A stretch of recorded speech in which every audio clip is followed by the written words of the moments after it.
আল্লাহ নবীর সাহাবা আবু উমামা বলেন, নবী আমাকে আমল শিখিয়ে দেওয়ার পর ফাফআলতু, আমি কয়েকদিন আমল করা শুরু করলাম। আযহাবাল্লাহু আন্নী হাম্মি, কিছুদিনের মধ্যে আল্লাহ আমার পেরেশানি দূর করে দিলেন। ওয়াকাযা আন্নী দাইনি, আল্লাহ আমার পক্ষ থেকে আমার ঋণ আদায়ের সুন্দর ব্যবস্থা করে দিলেন। আমি এই দোয়াটা করতে লাগলাম, নবীজির শিখানো দোয়া আমি কিছুদিন করলাম, করার পর দেখলাম আল্লাহ পাক রব্বুল আলামিন আমার পেরেশানি দূর করে দিয়েছে, আমার ঋণ আদায়ের ব্যবস্থা আল্লাহ করে দিয়েছেন। এখন আমরা যারা দোয়া করি, দোয়া করার সময় অনেকে বলি হুজুর দোয়া করি কবুল তো হয় না। কি করি? দোয়া করি কবুল হয় না, এই অভিযোগ আছে কিনা সবার? অনেকের আছে। আল আদাবুল মুফরাদ একটা কিতাব আছে, এই কিতাবের 710 নম্বর হাদিস, ক্বালা রাসূলুল্লাহ সাল্লাল্লাহু আলাইহি ওয়াসাল্লাম, আল্লাহ নবী বলেন, মা মিন মুসলিমিন ইয়াদউ, কোন মুসলমান যখন দোয়া করে দুইটা শর্তে। কয় শর্তে? কোন মুসলমান দুই শর্তে দোয়া করে। এক নাম্বার, লাইসা বিইসমিন, কোন গুনাহের দোয়া করা যাবে না। এখন সিনেমা হল চালু করার আগে দোয়া করে, আবার সিনেমার উদ্বোধন হবে, মহরত, শুভ মহরতের আগে দোয়া করে, হুজুর নিয়ে দোয়া করায়। কিসের উদ্বোধন? সিনেমা মহরতের উদ্বোধন। আরে নবী বলছেন দুই শর্তে দোয়া করা, এক গুনাহের দোয়া করা যাবে না। সারা দুনিয়াকে জানায়া দেন, 1 কোটিবারও যদি গুনাহের দোয়া করা হয় আল্লাহ এই দোয়া শুনবেই না, কবুলই করবে না। সিনেমার দোয়া করে লাইসা বিইসমিন, 1 নাম্বার, গুনাহ করা যাবে না, গুনাহের কোন দোয়া এটা করা যাবে না। 2 নাম্বার, ওয়াকাতিয়াতি রহিম, আত্মীয়তার সম্পর্ক ছিন্ন করার দোয়া করা যাবে না। আল্লাহ আমার বোনকে যাতে আমি না দেখতে পারি, এই দোয়া করা যাবে না। আল্লাহ আমার বোন আমার কাছে সম্পত্তি পায়, ওরে তাড়াতাড়ি মারেন, এরকম দোয়া করা যাবে না। তাহলে দুইটা শর্ত, লাইসা বিইসমিন 1 নাম্বার, গুনাহের দোয়া করা যাবে না। 2 নাম্বার, ওয়াকাতিয়াতি রহিম, আত্মীয়তার সম্পর্ক ছিন্ন করার দোয়া করা যাবে না। এই দুই শর্তে যদি আপনি দোয়া করেন, আল্লাহ পাক রব্বুল আলামিন ইল্লা আ'তাহুল্লাহু ইহদা সালাস, আপনার দোয়াটা আল্লাহ 3 পদ্ধতির এক পদ্ধতিতে কবুল করবেন। কয় পদ্ধতি? আজকে থেকে মনে রাখবেন, আমি যত দোয়া করব আমার এই প্রত্যেকটা দোয়া যদি কোনো গুনাহের দোয়া না হয়, আর যদি আত্মীয়তার ছিন্ন করার দোয়া না হয়, তাহলে আমার দোয়াকে আল্লাহ 3 পদ্ধতির এক পদ্ধতিতে কবুল করবেন। 1 নাম্বার, ইম্মা আইয়ুআজ্জিলা লাহু, আল্লাহ তাকে নগদেই দোয়া কবুল করে, দুনিয়াতেই তার দোয়া কবুল করবেন। 1। 2 নাম্বার, ইম্মা আইয়াদাখিরা লাহু ফিল আখিরাহ, ওই বান্দার এই দোয়াটা দুনিয়াতে আল্লাহ কবুল করবে না, আখিরাতে আল্লাহ তার জন্য দোয়া করে রাখবেন, আখিরাতে আল্লাহ তার দোয়াটা কবুল করে নেবেন। এটা হলো 2 নাম্বার। 3 নাম্বার, ওয়া ইম্মা আইয়াদফা আনহু মিনাস-সুই মিসলাহা, আপনি যে দোয়াটা করলেন হয়তো আল্লাহ ওই দোয়াটা কবুল না করে, আপনার উপর একটা বালা মুসিবত আছে, এই বালা মুসিবতটা আল্লাহ দূর করে দিয়ে আল্লাহ আপনার দোয়া কবুল করে নেবেন। আপনি দোয়া করছেন, আল্লাহ আমারে 500 টাকার ব্যবস্থা করে দেন, আল্লাহ আপনার উপরে দেখতেছে একটা বিপদ আছে, তো হয়তো 500 দিবে না, উল্টা আপনার ওই বিপদটা থেকে আল্লাহ আপনাকে উদ্ধার করে দিবে। তাহলে আমরা দোয়া করলে কয় পদ্ধতিতে, যে কোনো এক পদ্ধতিতে আল্লাহ দোয়া কবুল করেন। 3 পদ্ধতি। 1 নাম্বার, হয়তো নগদ দুনিয়াতে দিয়ে দিবেন। 2 নাম্বার, হয়তো দুনিয়াতে দিবে না, আখিরাতে দিবেন। অথবা 3 নাম্বার, ওই দোয়া কবুল করবে না আল্লাহ, এটার পরিবর্তে কোনো মুসিবত আল্লাহ দূর করে দিবেন। আল্লাহ আমাদেরকে কথাগুলা বোঝার তৌফিক দান করেন। তিরমিজি শরীফের একটা বর্ণনা, ইবনে মাজার একটা বর্ণনা, রাসূল আকরাম সাল্লাল্লাহু আলাইহি ওয়াসাল্লাম বলেন, কোন বান্দা যখন আল্লাহর কাছে দোয়া করে, ইন্না রাজুলা লা ইহরামুর রিজক বিল্লাযী বিযামবিল্লাযী ইউসিবু, বান্দা গুনাহের কারণে লা ইহরামুর রিজক, রিজিক থেকে বঞ্চিত হয়। আমি আবার বলছি, ক্বালা রাসূলুল্লাহ সাল্লাল্লাহু আলাইহি ওয়াসাল্লাম, আল্লাহ নবী বলেন, ইন্না রাজুলা লা ইহরামুর রিজক বিযামবিল্লাযী ইউসিবুহু, বান্দা মাঝে মাঝে দোয়া করে, এই দোয়া আল্লাহ কবুল করে না। কয় কেন? কয় গুনাহের কারণে। এবার আল্লাহ নবী বলেন, শোনো, তোমার যদি কোনো গুনাহ হয়ে যায়, এই গুনাহ থেকে পরিত্রাণের জন্য তাড়াতাড়ি আল্লাহর কাছে দোয়া করো, কারণ এই গুনাহের কারণে তোমার উপর কোনো গজব আসতে পারে। এই গজব যেন না আসে, দোয়ার মাধ্যমে তাড়াতাড়ি গজব তুমি ঠেকা নাও।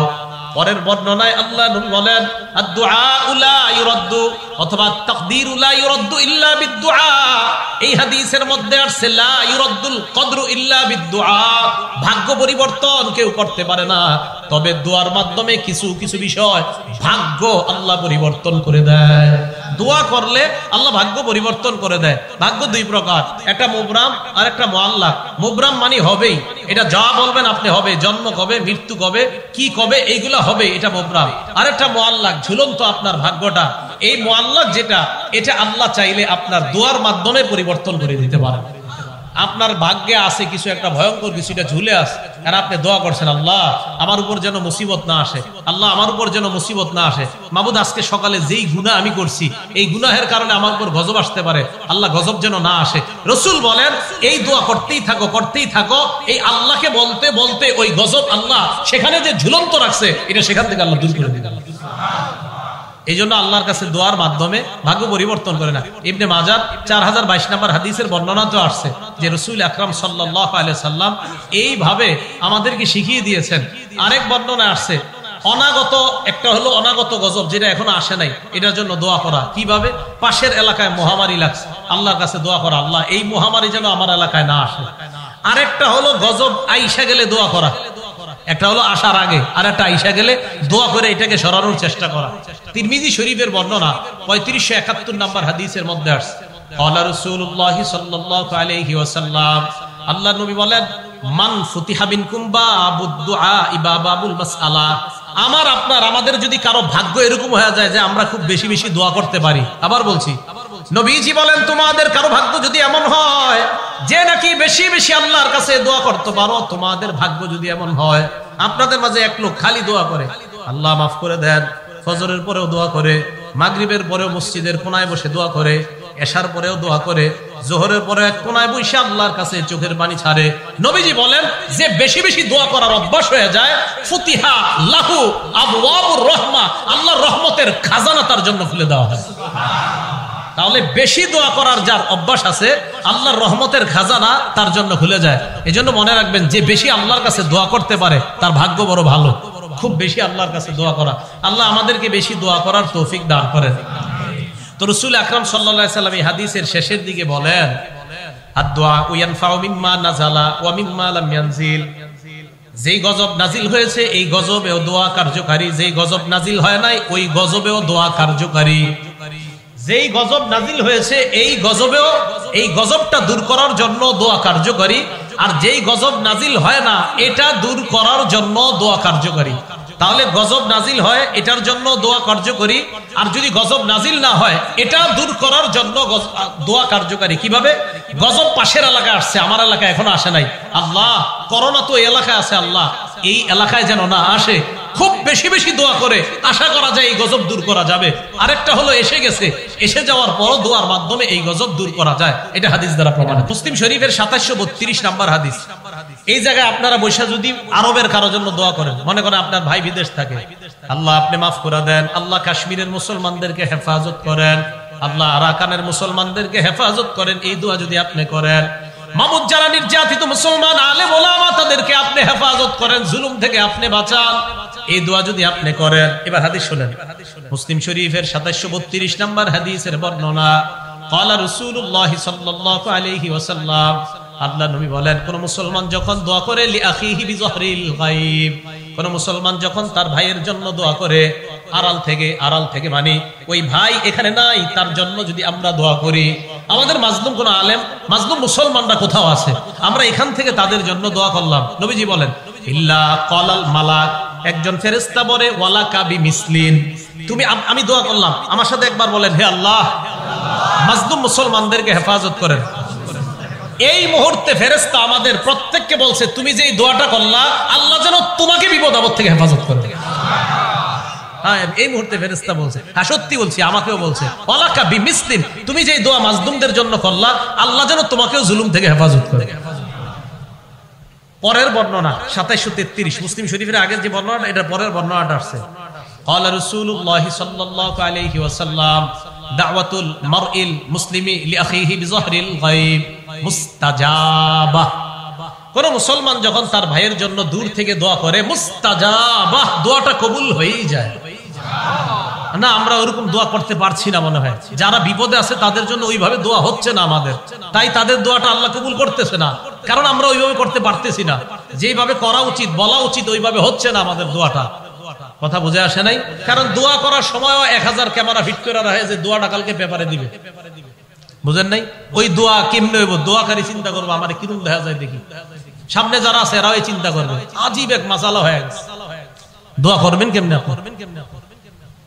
তো রাসূল আকরাম সাল্লাল্লাহু আলাইহি সাল্লাম বলেন, যারা আড়ালে আছে তাদের জন্য দোয়া করা, এই দোয়াটা কবুল হয়ে যায়। এই হাদিসে কি বলে দেখেন, মালাকুন মুআক্কালুন ইনদা রাসিহি, তার মাথার কাছে একজন নিযুক্ত ফেরেশতা থাকে। এই নিযুক্ত ফেরেশতা ওই ব্যক্তিকে ডাক দিয়ে বলে, ওয়ালাকা বিমিসলিন, তুমি যেই দোয়াটা করলা আল্লাহ যেন তোমার পক্ষেও এই দোয়াটা কবুল করে নেয়।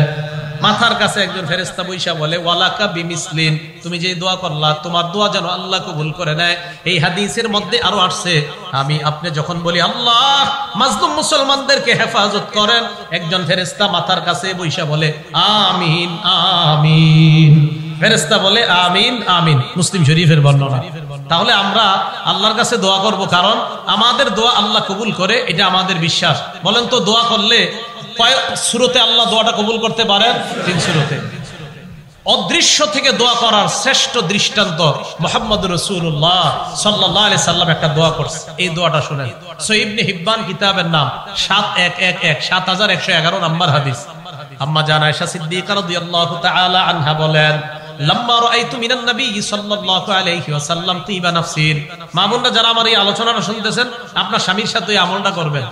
আম্মা জান আয়েশা বলেন, আমি যখন আল্লাহর নবীর ভালো মুড দেখতাম, মুড বুঝুন তো, মুড মানে ভালো মুডে আছে নবীজি, খুব ফুরফুরে মেজাজ আছে নবী, সব সময় একটা ফিকিরে থাকতেন, উম্মতের ফিকির। কখনো রাসূলের চেহারা মোবারক লাল হয়ে যেত, রাগ হয়ে যেতেন, অন্যায় কিছু দেখলে নবীজি রাগ হয়ে যেতেন। তা আম্মা জান আয়েশা বলেন, কখনো যদি মুড ভালো দেখতাম, নবীজিরে বলতাম, আল্লাহ ইয়া রাসূলুল্লাহ, আপনি আল্লাহর কাছে আমার জন্য একটু দোয়া করেন।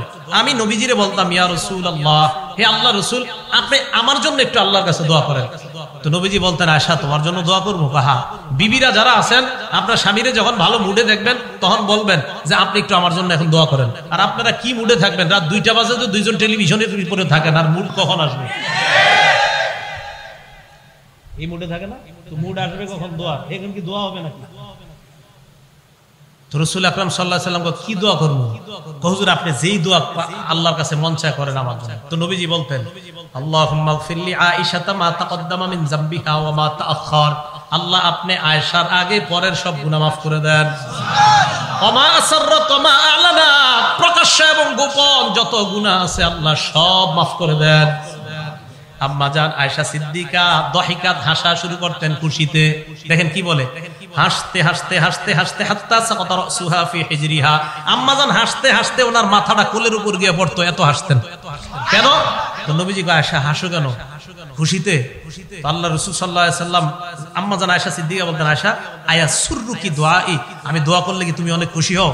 তো আম্মা জান আয়েশা বলে, জি হুজুর, আপনি যে দোয়া করেন খুশি, এই দোয়া শুনলে কার না খুশি লাগবে? তাই আপনার এই দোয়া শুনি না আমি খুশিতে এত খুশি হয়ে যাই, হাসতে হাসতে আমার মাথা আমার শরীরের উপর পড়ে, এত পরিমাণ আমি খুশি হয়ে যাই। নবীজি বলেন, আয়েশা আমি যে দোয়াটা তোমার জন্য করলাম তুমি অনেক খুশি হয়েছো না? হ্যাঁ। নবীজি কি বলে দেখেন, ইন্নাহা লা দুআই লি উম্মতি ফি কুল্লি সালাহ, আয়েশা আমি তোমার জন্য যে দোয়াটা করলাম, আমি যতবার নামাজ পড়ি, নামাজের পর আমি যতবার দোয়া করি আমার উম্মতের জন্য ঠিক এই দোয়াটা ততবার করি। চিন্তা করেন, আম্মা জান আয়েশা সিদ্দিকাকে যা বললেন, নবীজিকে আমিও আল্লাহরে বলি, আল্লাহ আমার উম্মতের আগের পরের প্রকাশ্য অপ্রকাশ্য সব গুনাহ মাফ করো। আমরা এখনো দুনিয়াতে আসি নাই, 1500 বছর আগে আমাদের জন্য দোয়া করে গেছেন। তো দূর থেকে আড়াল থেকে আমাদেরকে দেখে নাই যিনি, না দেখা যিনি দোয়া করার শ্রেষ্ঠ দৃষ্টান্ত দুনিয়াতে দেখায় গেছেন, রাসূল আকরাম সাল্লাল্লাহু আলাইহি সাল্লাম। তাই বলেন, এখন যদি বুঝে এসে থাকে আমরা দোয়া করব কার কাছে? আল্লাহর কাছে। দোয়ার বিরোধিতা করবেন না তো? না না, দোয়ার বিরোধিতা করেন না। যারা দোয়া করতে জানে তাদের দিল বড় সাফ, দিল খুব সাচ্চা, এদের দিল বড় নরম থাকে। তাই আল্লাহকে বেশি বেশি ডাকা, আল্লাহকে যেন সবাই বেশি বেশি ডাকতে পারি, আল্লাহ তৌফিক দান করেন। তাহলে হেদায়েতের উপর থাকার 1 নাম্বার উপায় আল্লাহর কাছে দোয়া করা। বলেন আল্লাহর কাছে কি করা? দোয়া করা। এবার আসেন, হেদায়েত যে আল্লাহ আপনারে দিবে, কোন জায়গায় দিবে? আপনি মানুষটারে হেদায়েত দিবে? হ্যাঁ বুঝেন, আল্লাহ যে আপনাকে হেদায়েত দিবে, আপনার কলবটাকে হেদায়েত দিবে। বলেন কাকে? সবাই বলেন কাকে হেদায়েত দিবে?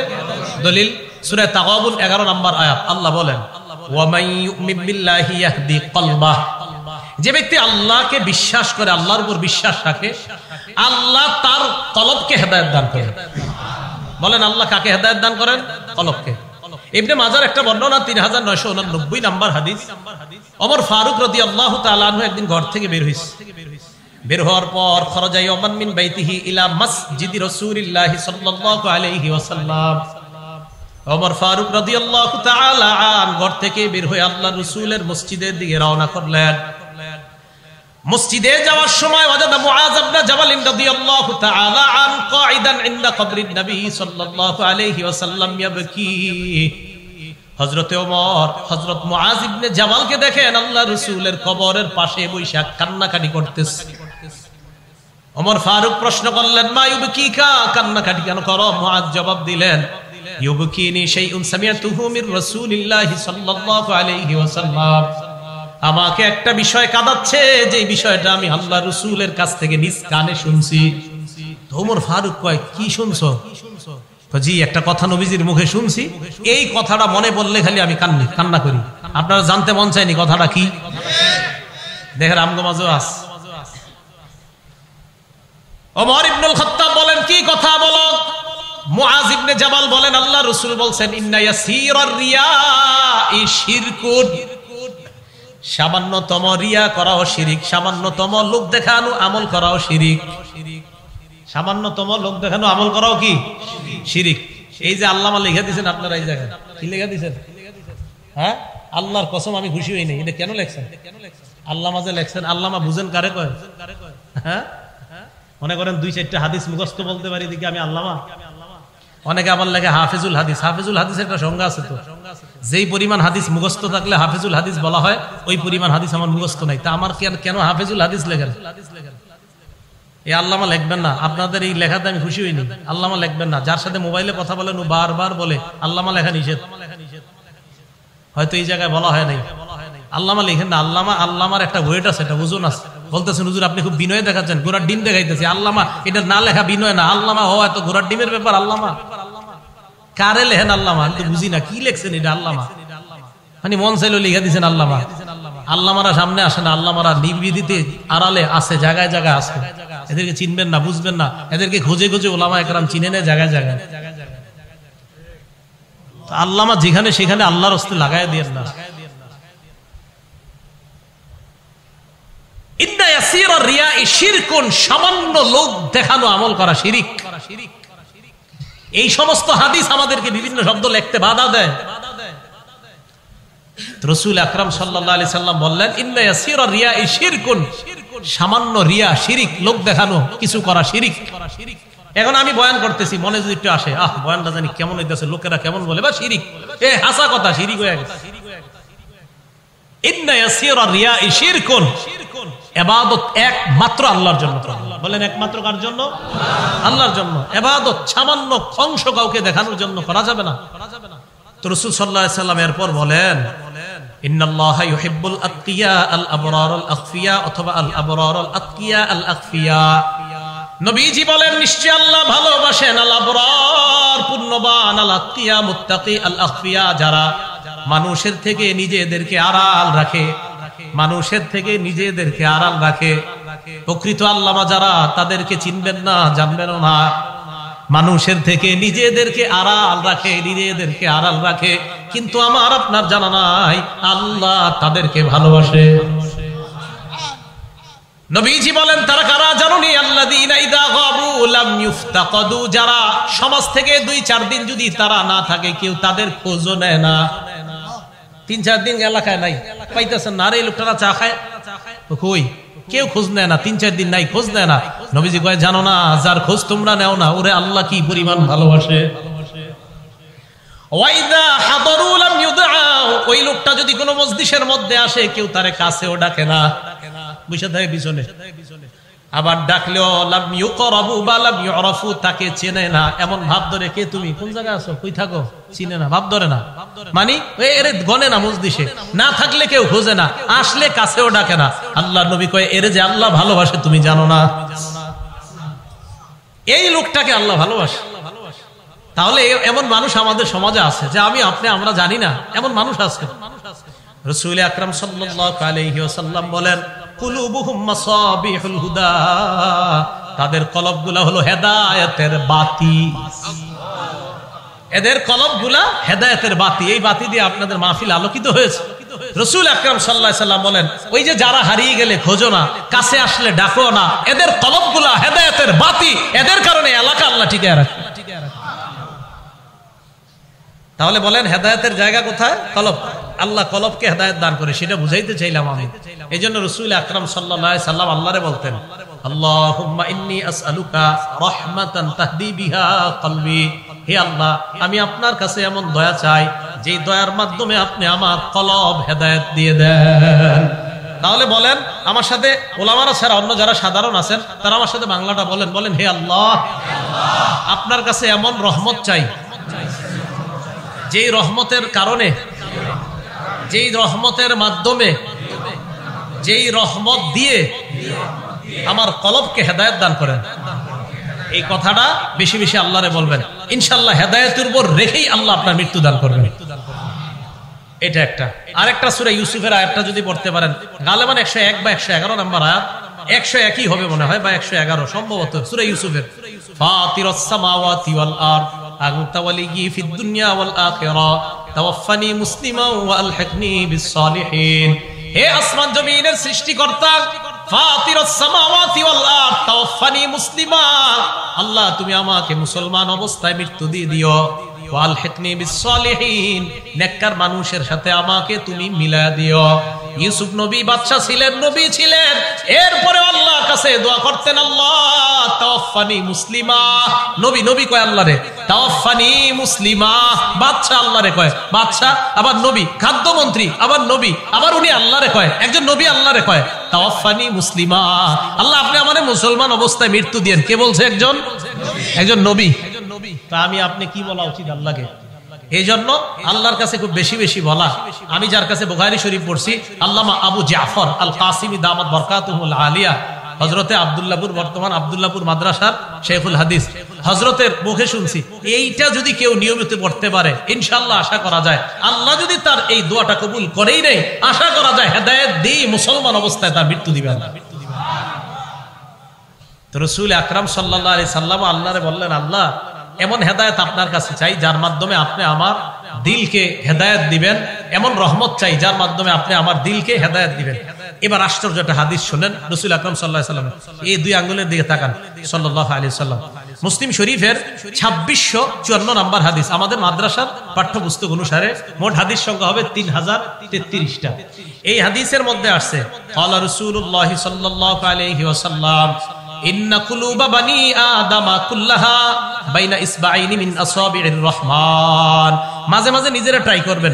এখন যার যে নিচে এইভাবে দুই আঙ্গুল দিয়ে, এই দুই আঙ্গুলের দিকে একটু তাকান, দেখেন আমার অনুবাদটা শোনেন আর আঙ্গুলের দিকে তাকান। রাসূল সাল্লাল্লাহু আলাইহি সাল্লাম বলছেন, শোনো উম্মত, পুরা দুনিয়ার সমস্ত কলবগুলা আল্লাহর এই দুই আঙ্গুলের মাঝে কাকলবিন ওয়াহিদিন, একটা কলবের মতো, মানে এট এ টাইম একই মুহূর্তে সারা দুনিয়ার কোটি কোটি কলবগুলা আল্লাহ একই মুহূর্তে একই সময় দেখতে পায়।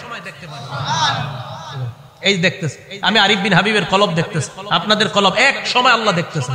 মাঝে মাঝে চিন্তা করবেন যে আল্লাহ ইন্না লিল্লাহ, সর্বনাশ মাবুদ, তুমি তো আমার কলব এখন দেখতেছো। রাসূল আকরাম সাল্লাল্লাহু আলাইহি সাল্লাম এভাবে বলেন দুই আঙ্গুলের মাঝে পুরা দুনিয়ার কলবগুলো একটার মতো। এবার কি করে দেখেন, ইউসাররিফুহু হাইসু ইয়াশা, যেইভাবে চায় এইভাবে নাড়াইতে পারে, নাড়াইতে পারে। সুম্মা ক্বালা রাসূলুল্লাহ সাল্লাল্লাহু আলাইহি ওয়াসাল্লাম আল্লাহুম্মা মুসাররিফাল কুলুব সাররিফ কুলুবানা আলা তাআতিক। নবী আল্লাহকে বলতেন, হে আল্লাহ কলবের পরিবর্তনকারী আল্লাহ, কলবকে ঘুরানো ফিরানো আল্লাহ, যিনি কলবকে ঘুরিয়ে দেন ফিরিয়ে দেন, যিনি কলবকে লালান, যিনি কলবকে এদিক সেদিক করেন। নবীজি কি কয়, আল্লাহ আপনি তো কলব ঘুরান, আমাদের কলবটা ঘুরিয়ে ফিরিয়ে আপনার ইবাদতের দিকে নিয়ে যান। এখন আপনারা এই জায়গায় অনেকে আছেন, কলব আমেরিকা, কলব জাপান, রাসূল সাল্লাল্লাহু আলাইহি ওয়াসাল্লাম বলছে আল্লাহ কলবটা আপনিই ঘুরান, আমাদের কলবগুলো ঘুরে আপনার ইবাদতের দিকে নিয়ে যান। এই জন্য এই দুই আঙ্গুলের মাঝে মাঝে মাঝে তাকায় চিন্তা করবেন, রাস্তায় হাঁটতেছেন যে আল্লাহ আপনার দুই আঙ্গুলের মাঝে পুরো দুনিয়ার কলব, মাবুদ আমার কলবও তো আপনার এইখানে, কলব নাকি আপনি এইভাবে নাড়ান ঘুরান ফেরান, আল্লাহ আমারটা ঘুরিয়ে ফিরে আপনার ইবাদতের দিকে রাখেন। তাহলে আল্লাহর কাছে এইভাবে দোয়া করা। আর রাসূল সাল্লাল্লাহু আলাইহি ওয়াসাল্লাম আরেকটা দোয়া করতেন হেদায়েতের উপর থাকা, ইয়া মুকাল্লিবাল কুলুব সাব্বিত কলবি আলা দীনিক, হে অন্তরের পরিবর্তনকারী। বলেন তো কলব, কলব মানে যা বারবার পরিবর্তন হয়, এলিগে এটার নাম কলব। কলব মানে পরিবর্তন হয়, কলব মানে পরিবর্তন হয়, এটার নাম কলব। এই জন্য এটা কখনো আমেরিকা কখনো জাপান, ওই যে পরিবর্তন হয় খালি, এই জন্য এটার নাম কলব। কলব এটা আরবি শব্দ, এই আরবিটার অর্থ হলো বারবার যে পরিবর্তন হয়, কলব বারবার পরিবর্তন হয়। এই কলব যেন পরিবর্তন হয়ে গুনাহের দিকে না যায়, তাই একজন আল্লাহওয়ালার সাথে সম্পর্ক রাখা যেন কলব ঠিক থাকে। কলব এদিক সেদিক না যাওয়ার জন্য একজন আল্লাহওয়ালার সাথে সম্পর্ক রাখা। এখন বলবেন আল্লাহওয়ালার সাথে কেন সম্পর্ক রাখবো? মানে আজীব প্রশ্ন, আপনাদের তো প্রশ্ন শেষ নাই। মাজমাউজ জাওয়ায়েদ একটা কিতাব আছে ইমাম হাইসামি রাহমাতুল্লাহ আলাইহির লেখা, 1 নম্বর খণ্ড 134 নম্বর পৃষ্ঠা। এক ব্যক্তি রাসূল আকরাম সাল্লাল্লাহু আলাইহি সাল্লামের কাছে আসছে। আসার পর সাহাবারা নবীজির সামনে আয়েশা কই, ইয়া রাসূলুল্লাহ ইযাননি ফি জিনা, হুজুর আমারে জিনা করার অনুমতি দেন। নাউজুবিল্লাহ বলেন, কারে কয় দেখেন কি কথা। সাহাবারা তো মনে করে আমরা তো এরকম করতাম, আমগো হুজুরে কেউ এসে বললে তো খবর আছে, এই বেটা কি কস কোন জায়গায়। সাহাবারা সবাই জাজারুহু, এই মাহ মাহ, হাদিসের বর্ণনা, মাহ মাহ, থামো, কি কয় এগুলা?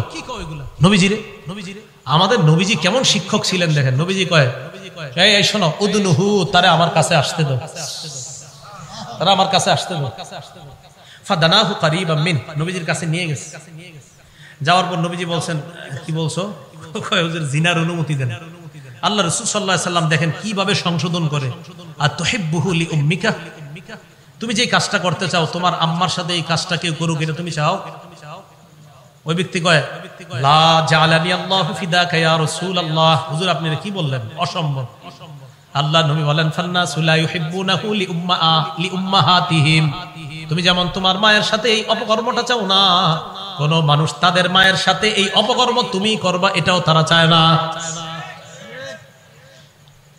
উনি চুপ হয়ে শুনতেছে।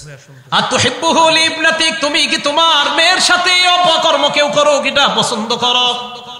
ওই ব্যক্তি জবাব দেয়, লা জাআলানি আল্লাহু ফিদাকা ইয়া রাসূলুল্লাহ, না হুজুর এটা অসম্ভব। আল্লাহ নবী বললেন, ফান্নাসু লা ইউহিব্বুনাহু লিযালিক, মানুষ এটা পছন্দ করে না যেই কারণে তুমি পছন্দ করো না। ফান্নাসু লা ইউহিব্বুনাহু লিবানাতিহিম, তাদের মেয়েদের সাথে এমন অপকর্ম তুমি করবা কোন বাবা এটা পছন্দ করবে না। আতুহিব্বুহু লিউখতিকা, তোমার বোনের সাথে অপকর্ম তুমি পছন্দ করবা কিনা? ফানা ইয়া রাসূলুল্লাহ, আল্লাহ নবী বললেন, ফান্নাসু লা ইউহিব্বুনাহু লিআখাওয়াতিহিম, কেউ তাদের বোনের সাথে অপকর্ম করবা এটা পছন্দ করে না। আতুহিব্বুহু লিখালাতিকা, তোমার খালার সাথে কেউ অপকর্ম করবে পছন্দ করো? লা ইয়া রাসূলুল্লাহ, না এটা আমি পছন্দ করি না। ফান্নাসু লা ইউহিব্বুনাহু লিখালাতিহিম, মানুষ তার মায়ের সাথে খালার সাথে অপকর্ম করা পছন্দ করবে না। আতুহিব্বুহু লিআম্মাতিকা, তোমার ফুফুর সাথে এই অপকর্ম পছন্দ করবা কিনা? লা ইয়া রাসূলুল্লাহ, আল্লাহ নবী বললেন, ফান্নাসু লা ইউহিব্বুনাহু লিআম্মাতিহিম, কেউ তাদের ফুফুর সাথে তুমি এমন অপকর্ম করবা এটা পছন্দ করে না। আল্লাহ নবী এভাবে হাত রাখলেন, রাখার পর বললেন, আল্লাহুম্মা গফির যামবা, আল্লাহ তার গুনাহগুলো আপনি মাফ করে দেন। ওয়া তাহহির কলবা, আল্লাহ তার কলবটা আপনি পবিত্র বানায় দেন। ওয়াহাসসিন ফারজা, আল্লাহ তার লজ্জাস্থানটাকে আপনি একদম হেফাজত করেন। তাহলে শায়েখের দরকার আসেনি? শায়েখের দরকার আসেনি? এই যে শায়েখ বলতেছে, আল্লাহরে বলতেছে, আল্লাহর কাছে কেন যাবেন জানেন? আল্লাহ আপনার জন্য দোয়া করবে। আপনি তো ওনার কাছে যাবেন, যাওয়ার পর সব হালাত বলে আসবেন, হুজুর আমি তো এই সমস্যায় আছি। আপনি যা ইশা পড়ছেন আপনি জানেন না, উনি যে তাহাজ্জুদ করে আপনার জন্য দোয়া করেন। এই দোয়ার কারণে ওই যে আল্লাহরে বলে, আল্লাহ এই ছেলেটা আমার কাছে আসছে, আল্লাহ তারে গুনাহ করায় না। এই যে নবীজি বলতেছে, আল্লাহ তার গুনাহ মাফ করে দেন। অতহির কলবা, আল্লাহ তার কলবটা আপনি পবিত্র বানায় দেন। ওয়াহাসসিন ফারজা, আল্লাহ তার লজ্জাস্থানটাকে আপনি হেফাজত করেন। এই দোয়া করার পর সাহাবারা বলে, এই সাহাবার এমন অবস্থা হয়েছে ভবিষ্যতে, ফালাম ইয়ালতাফিত ইলা শাইইন, এর পর থেকে আর নারী তো দূরের কথা, কোন জিনিসের দিকে এইভাবে সে ঘুরে কখনো তাকাইতো না। তাহলে দেখেন, কলব পবিত্র করার জন্য একজন শিক্ষকের অবশ্যই প্রয়োজন। আমি বুঝাইতে চাইলাম আল্লাহ ওয়ালা উলামায়ে কেরাম আশেপাশে যারা আছে, আল্লামা নুরুল হক সাহেব, আল্লামা মুফতি দেলাওয়ার সাহেব আসে, এদিকে আপনাদের হযরত মাওলানা শেখুল হাদিস হেলাল উদ্দিন সাহেব আছেন, আরো বড় বড় উলামায়ে কেরাম, আপনাদের ফুলবাড়িয়ার শেখুল হাদিস সাহেব মনে মারা গেছেন না, উনি নাকি কোন আরেকজন মারা গেছেন, ফজলুল হক সাহেব, এই যে কিছুদিন আগে যিনি মারা গেলেন এই সাভারের আশেপাশে ধামরায় ইসলামপুর মাদ্রাসা শেখুল হাদিস। তো যাই হোক, বড় বড় উলামায়ে কেরাম যারা, তাদের সাথে কেন সম্পর্ক রাখবেন? আল্লাহ ওয়ালাদের সাথে যাদের সম্পর্ক, ওনারা আপনার কলবকে এমন ভাবে সংশোধনের কাজ করবে যে আপনার মাথায়ও আসবে না, এত সুন্দরভাবে কাজ করবে। তো বুঝাইতে চাইলাম কলবটার মধ্যেই হেদায়েত দেয় আল্লাহ, এটা হেদায়েতের জায়গা, তা এটা সাফ করার জন্য একজন শিক্ষকের প্রয়োজন, এটা বুঝাইতে চাইলাম। আল্লাহ আমাদের সকলকে যেন কলবের ভিতর হেদায়েতের নূর ঢুকায় দেয়, আল্লাহ তৌফিক দান করেন। তাহলে বলেন হেদায়েতের জায়গা কই? কলব। আল্লাহর কাছে দোয়া করব হেদায়েতের, আল্লাহ হেদায়েত দেয় কলবকে, কারণ হেদায়েতের জায়গা কলব। শুধু হেদায়েতের জায়গা যে কলব এমন না, ঈমান যেই জায়গায় আল্লাহ ফিট করে দেয় এই জায়গাটার নামও কলব। সুবহানাল্লাহ। দলিল সূরা মুজাদালার 22 নম্বর আয়াত, দেখেন আল্লাহ কি বলে, উলাইকা কাতাবা ফি কুলুবিহিমুল ঈমান, তাদের অন্তরের মধ্যে আল্লাহ ঈমান লিপিবদ্ধ করে দিয়েছেন। অন্তরে আল্লাহ ঈমান লিপিবদ্ধ করে দিয়েছেন, কলবের মধ্যে আল্লাহ ঈমান লিপিবদ্ধ করে দিয়েছেন। শুধু তাই নয়, এই কলব কেন হেদায়েতের নূর ঢুকানো দরকার? কারণ কলবের মধ্যে আল্লাহ কোরআন রাখে। কি রাখে? কি কোরআন যে কলবে থাকে না জানেন না? কেমনে জানবেন? কইবেন যে দলিল আছে কিনা। এই বর্তমান যুগে আবার খুব ভয়ঙ্কর সময় চলতেছে, কথায় কথায় জিগায় দলিল কি, কুত্তে যে শিখছে এই প্রশ্ন আল্লাহ জানে। তো এই জন্য ইদানিং দলিলের উপরে খুব লাগছি, যেহেতু কথায় কথা দলিল, এখন আবার সুর পাল্টাই লেতেছে দলিল দেওয়া শুরু করাতে। কি দেওয়া শুরু করাতে? হ্যাঁ, দলিল দেওয়া শুরু করাতে এখন সুর অন্যদিকে গেছে ওনাদের, এখন এটা আর কয় না। কেন কয় না? ভবিষ্যতে বলবো কোনো একদিন, কেন বলে না। তো দলিল দেওয়া শুরু করার পরে আলহামদুলিল্লাহ এখন আর এটা বলে না। এরকম দলিল আমি শুধু দিই না, আমাদের হাজার হাজার এমন ছাত্র আছে দলিল দেওয়ার মতো, আসে না। যখন আসা শুরু হবে তখন দলিলের বন্যা বয়ে যাবে। এই জন্য আপনারা বুঝবেন না, এদেরকে আনা হয় না, এখন আসে না। আসবে যখন দলিলের বন্যা বসবে, তখন বুঝবেন কি যে খালি আরেকজনকে বলেন 20 বছর বেটায় একটা আমল করে, আর আপনি হঠাৎ করতে একদিন বাংলা বই একটা বইরা এসে বলতেছেন আপনার ইবাদতে ভুল আছে। হ্যাঁ, উনি গোড়ার গোশ কাটছে 16 বছর মাদ্রাসায়। রাসূল আকরাম সাল্লাল্লাহু আলাইহি ওয়াসাল্লাম ওনার সাহাবাদেরকে তৈরি করছেন। আস্তে আস্তে যাই হোক বলতেছিলাম, দলিল চায় যে কোরআন যে দিলের মধ্যে রাখে। সূরা বাকারাতে আল্লাহ বলেন, ইহুদি খ্রিস্টানরা, ইহুদিরা বিশেষ করে বলে, মান কানা আদুওয়াল লিজিবরিলা, নবী আপনি বলেন যারা বলে জিবরিল হলো তাদের শত্রু, ফাইন্নাহু নাযালাহু আলা কলবিকা, আপনি বলেন জিবরিল আমিন আল্লাহর হুকুমে, ফাইন্নাহু নাযালাহু আলা কলবিকা বিইজনিল্লাহ, আল্লাহর হুকুমে জিবরিল আমিন কোরআনটা আপনার কলবের মধ্যে রেখে দেয়। তাহলে কোরআন কোথায় রাখে? কোরআন কোথায় রাখে? হেদায়েত কোথায় রাখে? এই জন্য হেদায়েতের নূর দ্বারা কলব সাফ করা, যেন এখানে কোরআন থাকে, এখানে ঈমান থাকে। বুঝাইতে চাইলাম হেদায়েতের জায়গা কলব। তাই আল্লাহর কাছে যখন দোয়া করব, এইভাবে দোয়া করা, আল্লাহ আপনি এমন রহমত দান করেন যে রহমতের মাধ্যমে আমার কলবকে আপনি হেদায়েত দান করেন। এখন কলবের মধ্যে যদি হেদায়েত ঢুইকা যায়, লাভ কি? এটার লাভ হলো হিংসা, বিদ্বেষ, অহংকার সহ যত রোগ আছে এই রোগগুলো বের হয়ে যাবে কলবে যদি হেদায়েতের আলো স্থান পেয়ে যায়। মুসলিম শরীফের 2564 নম্বর হাদিসের বর্ণনা, ক্বালা রাসূলুল্লাহ সাল্লাল্লাহু আলাইহি ওয়াসাল্লাম, আল্লাহ নবী বলেন, লা তাহাসাদু, তোমরা পরস্পর হিংসা করবা না, ওয়ালা তানাজাসু, তোমরা পরস্পর ধোঁকাবাজি করবা না, ওয়ালা তাবাগাজু, তোমরা পরস্পর বিদ্বেষ পোষণ করবা না, ওয়ালা তাদাবারু, তোমরা একে অপরের ক্ষতি করার জন্য আড়ালে শত্রুতা করবা না, ওয়ালা ইয়াবি'বাদুকুম আলা বাই'i বাদিন, একে অপরের ক্রয় বিক্রয় করার সময় তোমরা অন্য কেউ গিয়ে ক্রয় বিক্রয় করবা না। ভাই সোয়েটারটা কত? 500 টাকা। 450 টাকা দিবেন? জি দিব। আপনি উল্টা গিয়ে বললেন আমি 520 টাকা দিব, আমারে দেন। নিষেধ, এটা নবীজি নিষেধ করছেন। আমাদের দুইজনের লেনদেন চুক্তি পুরা শেষ, এখন উনি আমারে দিবে, প্যাকেট করা বাকি। ইতিমধ্যে আপনি এসে বলছেন, দেখতেছেন যে আমি 450 টাকা পাইয়া যাচ্ছি, আপনি এসে বললেন ভাই আমি 520 টাকা দিব। উনি চিন্তা করে দেখে 70 টাকা লাভ আপনার কাছ থেকে, আমারে কয় কি বাজারটা একটু ঘুরে আসেন। কি ঘুরে আসেন ভাই, একটু বাজার ঘুরে আসেন, আপনার দিতেছি আমি, মানে এটা হেরে দিয়ে দেয়, পরে ডুপ্লিকেট একটা ধরাই দিবে। রাসূল সাল্লাল্লাহু আলাইহি ওয়াসাল্লাম এটা নিষেধ করছে। আমাদের সমাজে আরেকটা হয়, এটাও নিষেধ। বিসমিল্লাহ। ওয়ালা ইয়াখতিব আহাদু আল্লাহুম্মা লাকাল হামদু ওয়া লাকাশ শুকরু ওয়ালা ইয়াখতিব আহাদুকুম আলা খিতবাতি আখিহি। রাসূল আকরাম সাল্লাল্লাহু আলাইহি সাল্লাম বলেন, তোমাদের কেউ বিবাহের প্রস্তাব দেওয়ার পর এই বিয়ের প্রস্তাবের উপর আবার প্রস্তাব না দাও। একজনের মেয়ের সাথে আরেকটা ছেলের বিয়ে মোটামুটি পাকাপাকি হয়ে গেছে, বিয়ে ঠিক ইনশাআল্লাহ বিয়ে হয়ে যাবে। আগামী শুক্রবারে বৈঠক বসবে যে কবে বিয়ের তারিখটা ঠিক করা যায়। বৃহস্পতিবারে এক ঘটক গিয়া মেয়ের বাপেরে কয়, শুনলাম আগামীকাল নাকি আপনার মেয়ের বিয়ের তারিখ ঠিক হবে। হ্যাঁ ঠিকই তো শুনছেন। ছেলে কি করে? কয় ছেলে তো মসজিদের ইমাম। আর যাই হোক, বেতন কত? 15,000 টাকা। যাই হোক, আপনি এই এলাকায় কতদিন জানি না, তো হুজুরকে বেতন বাড়ায় দিন, আল্লাহ বরকত দিব। তো এটা বলার পরে 15,000 টাকা, হ্যাঁ আমি তো ইতালি থেকে একটা ছেলে আনছি প্রস্তাব, বেতন 14 লাখ। এখন মেয়ের বাপের অবস্থাটা কি হবে? রাসূল সাল্লাল্লাহু আলাইহি সাল্লাম বলেন, লা ইয়াখতিব আহাদুকুম আলা খিতবাতি আখি। বিয়ের প্রস্তাব দিছে একজন, আলোচনা চলতেছে, তোমরা উপর দিয়ে গিয়ে প্রস্তাব দিও না। সমাজে এগুলা হচ্ছে। তো রাসূল আকরাম সাল্লাল্লাহু আলাইহি সাল্লাম এগুলা নিষেধ করলেন। করার পর নবীজি বলেন, ওয়া কুনু ইবাদাল্লাহি ইখওয়ানা, তোমরা ভাই ভাই হয়ে যাও। এরপর নবী বলেন, আল মুসলিমু আখুল মুসলিম, মুসলমান মুসলমানের ভাই, লা ইয়াজলিমুহু, ভাই ভাইকে জুলুম করতে পারে না, ওয়ালা ইয়াখজুলুহু, ভাই ভাইকে লাঞ্ছিত করতে পারে না, ওয়ালা ইয়াহকিরুহু, ভাই ভাইকে তুচ্ছ তাচ্ছিল্য করতে পারে না। নবীজি হাদিসের শেষে বলেন, বিহাসবি ইমরিইম মিনাশ শাররি আন ইয়াহকিরা আখাহুল মুসলিম, কোন মানুষ খারাপ হওয়ার জন্য এতটুকুই যথেষ্ট, সে আরেকজন মুসলমান ভাইকে অন্যের সামনে তুচ্ছ তাচ্ছিল্য করা। আমি খারাপ হওয়ার জন্য এতটুকুই যথেষ্ট, আমি আমার এই ভাইকে অন্য কারোর সামনে তুচ্ছ তাচ্ছিল্য করলাম, আমি খারাপ হওয়ার জন্য এতটুকুই যথেষ্ট। তাহলে কোন মুসলমানের ভাইয়ের সম্মান হানি আমরা করব না। এই হাদিস পুরোটা কেন শোনাইলাম এখন দেখেন। রাসূল বলে, আত্তাকওয়া হাহুনা, আত্তাকওয়া হাহুনা। আল্লাহ নবী বলেন, আত্তাকওয়া হাহুনা, এই শোনো শোনো, এখানে তাকওয়া, এখানে তাকওয়া, মানে কলবে তাকওয়া, কলবে তাকওয়া।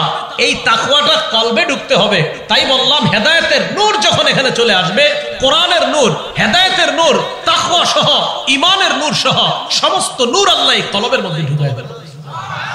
এখান থেকে হেদায়েতের জন্য আল্লাহর কাছে দোয়া করা, আল্লাহ আমার কলবকে হেদায়েত দান করেন। এই জন্য ইমাম মুআবিয়া রাদিয়াল্লাহু তাআলা আনহুর ব্যাপারে রাসূল আকরাম সাল্লাল্লাহু আলাইহি সাল্লাম খুব দোয়া করতেন, আল্লাহুম্মা জাআলহু হাদিয়া মাহদিয়া ওয়াহদিবি, আল্লাহ তাকে আপনি হেদায়েত দানকারী, অন্য মানুষকে যেন হেদায়েতের দাওয়াত দিয়ে সে একজন মানুষের হেদায়েতের জরিয়া হতে পারে এমন বানান, তাকেও আপনি মাহদি বানায়া দেন, হেদায়েত প্রাপ্ত বানায়া দেন, তার মাধ্যমে অন্যের হেদায়েত দেন। এই যে হেদায়েত দেওয়া, এর দ্বারা উদ্দেশ্য করণ, কারণ অন্য বর্ণনা আছে আল্লাহুম্মা হদি কলবা, আল্লাহ তার কলবকে আপনি হেদায়েত দান করেন। জায়গা কই? কলব। এইজন্য রাসূল আকরাম সাল্লাল্লাহু আলাইহি সাল্লাম সহিহ বুখারীর 52 নম্বর হাদিসের মধ্যে বলেন, ক্বালা রাসূলুল্লাহ সাল্লাল্লাহু আলাইহি ওয়াসাল্লাম, আল্লাহ নবী বলেন, আলা ইন্না ফিল জাসাদি মুদগাতান, শোনো তোমরা দেহের মধ্যে একটা গোশতের টুকরা আছে, মাংসপিণ্ড আছে, ইদা সালাহাত সালাহাল জাসাদু কুল্লু, কোন কোন রিওয়ায়াতে আনছেন সলুহাত সলুহাল জাসাদু কুল্লু, তা আমার তাকিকে সালাহাতটাই বেশি মনে হচ্ছে ভালো। সালাহাত সালাহাল জাসাদু কুল্লু, যদি এই গোশতের টুকরাটা শুদ্ধ হয়ে যায়, সালাহাল জাসাদু কুল্লু, তাহলে পুরো শরীরটা সুস্থ হয়ে যায়। ওয়া ইদা ফাসাদাত ফাসাদাল জাসাদু কুল্লু, আর যদি গোশতের টুকরাটা নষ্ট হয়ে যায়, তাহলে পুরো শরীরটাই নষ্ট হয়ে যায়। বলেন টুকরা কয়টা? ভালো হয় কয় টুকরাই, আবার খারাপ হয় কয়টা? মানে আলাদা একটা না একটাই, মানে ভালো হয় ওই একটাই, খারাপও হয় ওই একটা। নবীজি বলে, আলা ওয়াহিয়াল কলব, শোনো এটা হলো কলব, এটা হলো কলব। কলব, আল্লাহ আমাদের সকলকে, আল্লাহ আপনি আমাদের কলবগুলোকে হেদায়েত দান করেন। তো বুঝাইতে চাইলাম, কলব হেদায়েত দান, এই জন্য আল্লাহর কাছে খুব বেশি দোয়া করব। আর এই হেদায়েতটা যেন আমার কলবের মধ্যে বসে যায়, তাই কোন আল্লাহ ওয়ালার কাছ থেকে আমরা সবক গ্রহণ করব, আল্লাহ ওয়ালার দরবারে যাব, আল্লাহ ওয়ালার কাছে গিয়ে আমাদের হালাত বলবো, আমাদের নিজেদের জীবনের বিভিন্ন গুনাহ যেটা আমরা অন্যের কাছে বলতে পারি না বা গুনাহ ছাড়তে পারি না, এইগুলা কোন আল্লাহ ওয়ালার কাছে গিয়ে বলা। তো এই জন্য যে কথাটা বলতেছিলাম, ইহদিনাস সিরাতাল মুস্তাকিম থেকে আমরা আলোচনাটা আসতেছিলাম যে আল্লাহর কাছে হেদায়েতের দোয়া করা, রব্বানা লা তুযিগ কুলুবানা বাদা ইয হাদাইতানা ওয়া হাব লানা মিন লাদুনকা রাহমা, এটার মাধ্যমে আল্লাহর কাছে হেদায়েতের দোয়া করা। আর দোয়া, হেদায়েতের দোয়া আল্লাহর কাছে কেন করব, এর অনেকগুলা কারণ আমরা জেনেছিলাম। আর হেদায়েত আল্লাহ দেয় কোথায়? কলবে আল্লাহ হেদায়েত দান করে, তাই কলব সংশোধনের বিকল্প নাই। এজন্য খুব বেশি আল্লাহর কাছে দোয়া করা যে আল্লাহ আমাদের কলবকে আপনি হেদায়েত দান করেন। আল্লাহ এই এই এলাকার সকল নারী পুরুষ উলামা তুলাবা সুলাহা আইম্মা মাসাজিদ খোতাবা মাসাজিদ সহ সকলের কলবগুলো হেদায়েত দান করে আবার যেন জান্নাতে আমাদেরকে একত্রিত করেন, আল্লাহ তৌফিক দান করেন। আমিন ওয়া আখিরু দাওয়ানা আনিল হামদুলিল্লাহি রাব্বিল আলামিন। আচ্ছা একটু বসেন। আমাদের আলামিন সাইফি ভাই মাদ্রাসা, মসজিদ, স্কুল, কলেজ, পুরুষ, মহিলা, শিশু, কিশোর, বয়স্ক সবার জন্য সহজ কোরআন শিক্ষা। আলামিন সাইফি ভাইয়ের একটা জিনিস আমার খুব পছন্দ, উনি যেমনি পড়ায় না, আমার ওই দিন দেখাইছে ড্রাইভার সাহেব গাড়িতে বসে, ওনার পড়ানোর স্টাইল আপনারা দেখছেন, ওই যে ভিডিওতে দেখা যায়। হ্যাঁ বলেন তো কয়টা, সবাই কয় এরকম 29টা, আবার কলকলার কয়টা এরকম ছন্দে ছন্দে পড়ায়। পড়ানোর স্টাইল ওই গিয়ার 1 গিয়ার 2 গিয়ার 3 গিয়ার, সুন্দর মাশাআল্লাহ, ভালো কোরআনের খুব খেদমত করতেছে। আমরা দোয়া করি আল্লাহ যেন তার এই খেদমতটা খুব বেশি করতে পারে, আল্লাহ তৌফিক দান করেন। তো যাই হোক, হ্যাঁ আচ্ছা মাঠেও আছে, মসজিদও আছে, সব জায়গায় কাজ করতেছে। তো যাই হোক, এখন এই আলামিন ভাইয়ের এই সহজ কোরআন শিক্ষা মাশাআল্লাহ উনি খুব যত্ন সহকারে এটা লিখছেন, সংকলন করেছেন, আমাকেও দেখিয়েছেন, আমি মোটামুটি ভাবে দেখছি। আলহামদুলিল্লাহ, আপনারা যারা বয়স্ক আছেন, কলেজ, স্কুল, ইউনিভার্সিটির ছাত্র আছেন, অনেকে মা বোনরা আছেন, আপনারা এটা নিতে পারেন। মাঠেও পাবেন, মসজিদেও পাবেন, ইউটিউবেও ঠিকানা দেওয়া আছে। আর আলামিন ভাই মনে সম্ভবত বাসায় থাকে। আচ্ছা না থাকেন তো এইদিকে না বাসা, ক্লাব মাঠের এইদিকে বাসা। তো ওনার সাথে আপনারা যোগাযোগ করে এই বইটা ইনশাল্লাহ আপনারা নিয়ে নিতে পারেন। হ্যাঁ আমি ওইটা সত্যায়ন করছি আপনাদেরকে ইনশাল্লাহ, যেহেতু কোরআন শিক্ষা, এটা যে লিখবে আমি তাকেই সমর্থন করবো।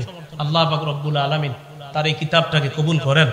আল্লাহ তাই যিনি যেই নিয়তে লিখেছেন ইখলাসের সাথে, পাঠক এবং লেখক উভয়কে আল্লাহ কবুল করে নেন। আল্লাহুম্মা সাল্লি আলা মুহাম্মাদ।